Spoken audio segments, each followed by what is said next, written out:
غداوة نعملها سوا في بيتنا الجديد. خلاص. نبدأ بتتبيلة الفراخ.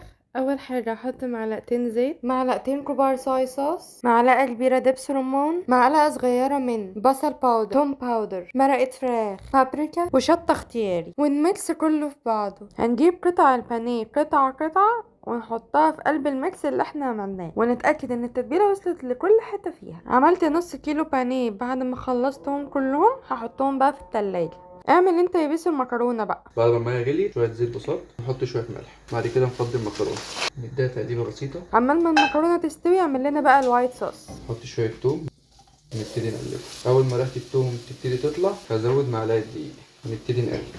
هنحط اللبن بقى بس واحده واحده، كوبايه واحده كفايه، معلقه ملح، معلقه صغيره فلفل اسود، ونقلب. نخففها شويه بميه سلق المكرونه، نحط واحده واحده ونقلب. ونحط المكرونه بعد ما صفيناها، بعد كده نبتدي نقلب. نحط شويه جبنه موتزاريلا ما يضرش عشان انا برضو بحبها. حركة شيف محترفين دي، مش حركة أي حد يعملها. اديني بقى فرصتي أعمل أنا الفراخ. نحط حتة كبيرة زبدة، ندي الفراخ الصدمة تعمل أول ما تاخد لون تقريبا دقيقتين 3 ونقوم نصدمها من الناحية التانية ونوطي النار. نطلعها بقى في طبق خارجي. نغرب ده.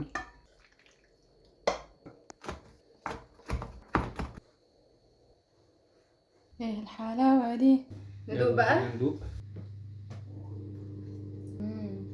تحفة. الفعل. بس أنا دورت الفراخ عمال إيديا. فراخ.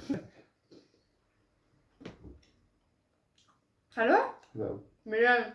حنان نون. فراخ حلوة. دي حلوة بجد.